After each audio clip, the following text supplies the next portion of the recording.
Bonjour à tous et merci de suivre RCF. Il est 8h10 dans la matinale. Et ce matin, alors que les Anglais ne savent toujours pas où ils habitent, alors que les gouvernements français et italiens ne se parlent plus officiellement, alors que dans un peu plus de 2 mois, nous serons appelés à élire nos parlementaires européens, notre grande invitée ce matin est une très jeune femme, passionnée d'Europe et qui, au sortir de ses études, a décidé de faire un tour de notre beau pays pour parler Europe avec les Français d'en bas. Pendant 6 mois, avec un ami, ils ont sillonné la France, 302 villes, près de 18 000 kilomètres et des milliers de concitoyens rencontrés pour parler d'Europe et tenter de la réinventer. Bonjour Ariane Forgues. Bonjour. Vous êtes donc à l'origine, avec votre comparse Baptiste Henault, de ce Tour de France des idées citoyennes pour l'Europe, une aventure qui vous a bien occupé entre octobre 2016 et mai 2017 et que vous racontez aujourd'hui dans un livre, Des Europes et des hommes, chronique d'un Tour de France pour rallumer les étoiles. Alors les étoiles, bien sûr, ce sont celles du drapeau européen et peut-être aussi celles qui brillent dans les yeux des Français. Vous, Ariane Forgues, vos yeux, ils ont toujours brillé à l'évocation de l'Europe ?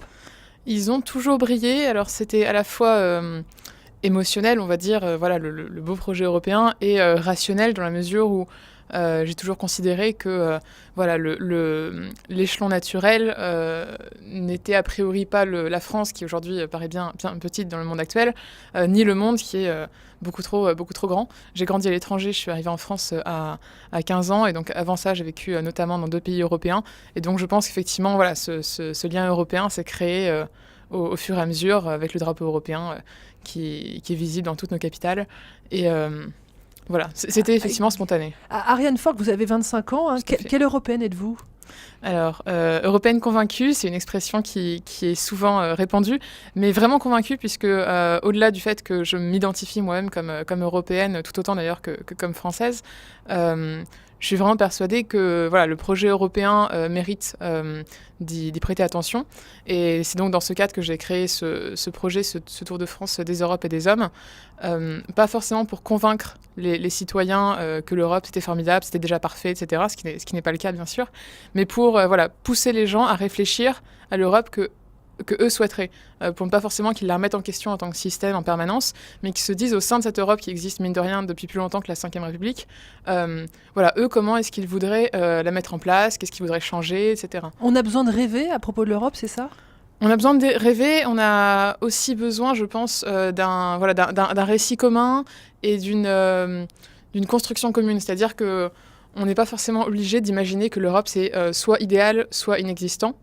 Donc appeler à supprimer tout projet européen quel qu'il soit simplement parce que l'Europe actuelle n'est pas parfaite, et effectivement elle ne l'est pas, c'est un peu dommage, donc ça devrait aller au-delà du rêve. Alors on va parler de ce Tour de France des idées citoyennes pour l'Europe.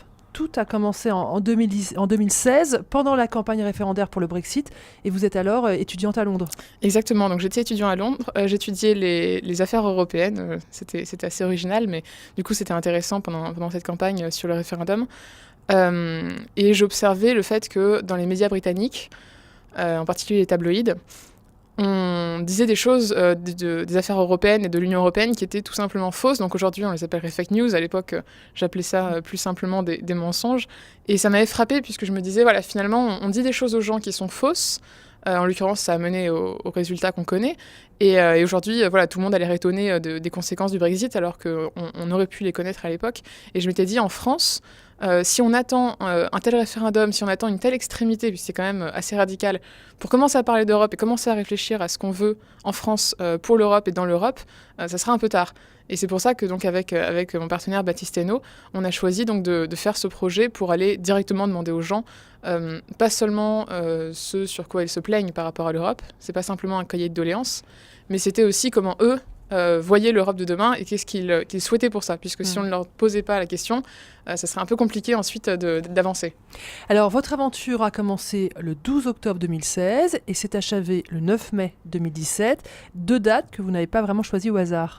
Non, puisque... Alors, vous allez nous faire un petit rappel historique. Alors, le 9 mai, donc c'est la date anniversaire du discours dit de l'horloge, le discours au Salon de l'horloge au Quai d'Orsay par Robert Schuman, qui est considéré comme la date de lancement du projet européen actuel, qui est d'ailleurs la journée de l'Europe, le 9 mai.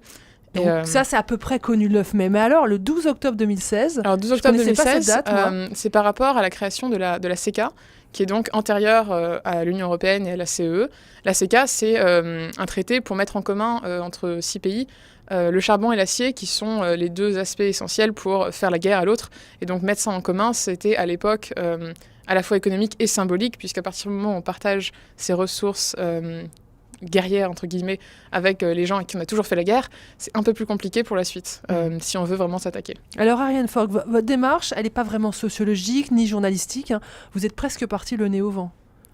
Oui, alors il y avait effectivement une démarche un peu journalistique dans la mesure où on n'était pas là pour militer. Ça, c'est vraiment important puisque, évidemment, j'ai des convictions sur l'Europe, mon Baptistiano également, mais on ne pouvait pas arriver avec un aspect militant si on voulait recueillir la parole des citoyens. On a été dans des villes comme le grand cas, on va dire, c'était Hénin-Beaumont, ce genre de ville. On ne peut pas arriver en disant voilà ce qu'il faut que vous pensiez sur l'Europe. On est là pour vraiment écouter ce que les gens ont à dire sur l'Europe. Donc c'était effectivement un peu journalistique dans la mesure où on se voulait neutre, mais on apportait en plus une information que les citoyens n'avaient pas forcément, puisqu'il y a énormément de choses sur lesquelles on nous faisait des retours et qu'en fait les gens ignoraient totalement. Il y avait des projets, des initiatives qui existaient dont ils n'avaient pas connaissance malheureusement. Et voilà, on essayait de pallier à ce manque de connaissances en leur disant... Et alors ces gens, vous les avez trouvés dans la rue en fait, au hasard? Exactement. On aurait pu faire des réunions publiques, ce genre de choses, assez collectifs, mais on s'était dit que ce seraient toujours les mêmes qui viennent, donc les militants pro ou anti-européens d'ailleurs, ce genre de choses, alors que là, on s'est vraiment arrêté dans les rues. Donc on a fait les grandes villes, on a fait Paris, on a fait Lyon, etc. On a aussi fait des hameaux. Parfois, on était dans des hameaux de 15 personnes et donc on était obligé de faire du porte-à-porte. Mais on arrêtait les gens dans la rue quand ils allaient acheter leur pain, ils partaient au travail, etc. Parfois, ça durait 5 minutes, parfois, ça durait tout l'après-midi. Exactement. Vous étiez invité à déjeuner. C'est ça. Donc il y a certains moments où ça durait 10 secondes, le temps qu'on nous dise pas le temps. Assez rarement pas envie d'ailleurs, surtout de pas le temps. Et puis effectivement, il y a eu des moments où on a passé 1h30 dans un parc à faire 7 fois le tour du parc du côté de Toulouse pour discuter Europe. Il y a une fois où effectivement on nous a invités à déjeuner. À un moment, on a dormi chez des gens qui ont toqué aux portes spontanément de l'intégralité de leurs voisins d'immeubles pour commencer à débattre d'Europe à 21h, comme ça. Donc oui, c'était très très varié. Il y a un principe qui a conduit toute votre action, votre aventure, c'est la confiance. Je veux que vous nous expliquiez.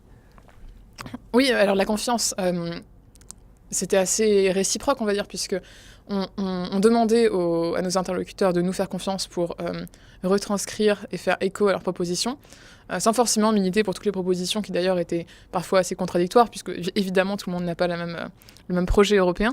Mais voilà, on leur demandait de nous faire confiance pour cet écho, puisque à l'époque, ça a un peu changé depuis, mais à l'époque il n'y avait jamais eu aucun projet itinérant sur le sujet européen.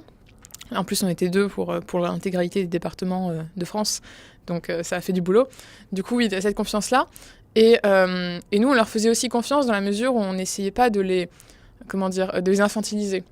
On voulait vraiment qu'ils apportent leurs propositions sans forcément devoir leur faire la leçon en leur disant il faut que vous disiez ci, il faut que vous disiez ça. Alors au final, est-ce qu'on peut dire quelles relations les Français entretiennent-ils avec l'Europe, ou c'est impossible parce qu'il y a autant d'histoires que de Français rencontrés? Alors, il y a effectivement beaucoup de points de vue différents, mais il y a une espèce de catégorie qu'on a identifiée avec Baptiste, qui est assez rarement citée dans toutes les études, ce genre de choses. On a tendance à définir un clivage entre les pro-européens, les eurosceptiques, et à la limite les anti-européens. Donc ça se divise en 2 ou 3 catégories. Mais nous, on a vraiment identifié un aspect qui était ce qu'on a appelé des eurodéçus. C'est-à-dire que c'était des gens qui parfois spontanément se définissaient eux-mêmes comme eurosceptiques, mais qui en fait ne l'étaient pas du tout, puisqu'ils disaient voilà, l'Europe c'est du passé, ça ne m'intéresse pas, etc. Et ensuite, quand on leur demandait leurs propositions, ils nous disaient un gouvernement européen, une politique européenne, des douanes européennes. Donc beaucoup d'attentes en fait. C'est ça. Et donc en fait, on n'est pas vraiment eurosceptique quand on veut un gouvernement européen. Et donc on a appelé ça des eurodéçus, puisqu'en fait ils ont l'impression qu'on leur a tellement promis sur l'Europe et sur le fait que l'Europe allait résoudre les différentes choses que aujourd'hui, ils ont l'impression que ça n'avance pas assez vite, et donc c'est à la limite parce qu'ils sont pro-européens qu'ils sont devenus eurosceptiques. Donc on les a appelés les eurodéçus. Alors c'était un tour de France, donc est-ce que selon les régions, les convictions européennes évoluent? Est-ce que selon qu'on vit proche ou loin d'une frontière, les convictions européennes changent? Alors ça varie beaucoup aussi selon les frontières, j'en suis désolée. Mais on a observé des aspects intéressants, par exemple à la frontière suisse. On se disait, voilà, c'est une frontière, les gens sont globalement assez ouverts, etc. Je viens de Lille, et donc c'est vrai que quand on a commencé à mettre des contrôles aux autoroutes entre la France et la Belgique, tout le monde était assez effaré, puisque quand on est frontalier, on sait que c'est globalement impossible aujourd'hui. Mais par exemple, à la frontière suisse, les gens étaient assez hostiles à cette ouverture. Alors la Suisse n'est pas membre de l'Union européenne, mais la frontière est quand même plus ouverte qu'à d'autres endroits.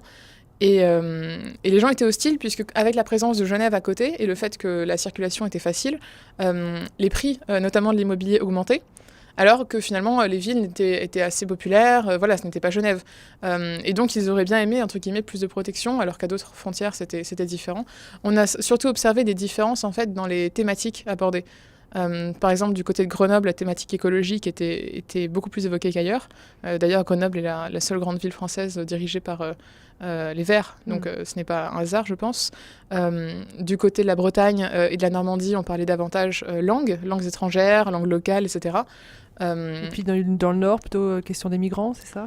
Oui, et puis question sociale en particulier. Donc voilà, donc effectivement, c'était des sujets auxquels on aurait pu s'attendre. On a eu quelques petites surprises. Par exemple, à l'île de Ré, les gens étaient beaucoup plus eurosceptiques et voire anti-européens qu'à La Rochelle, alors que bon, ce sont deux villes proches. Ariane Fogg, finalement, les Français connaissent mal l'Europe, c'est ça la conclusion ? Les Français connaissent mal l'Europe, effectivement, et ne demandent qu'à la connaître. Et ça, je pense que c'est, à la limite, un message encore plus grand, puisqu'on entend souvent... Dans le discours un peu médiatique, sauf à RCF, le fait que voilà, l'Europe n'intéresse pas et que du coup, ça ne sert à rien de parler d'Europe, etc.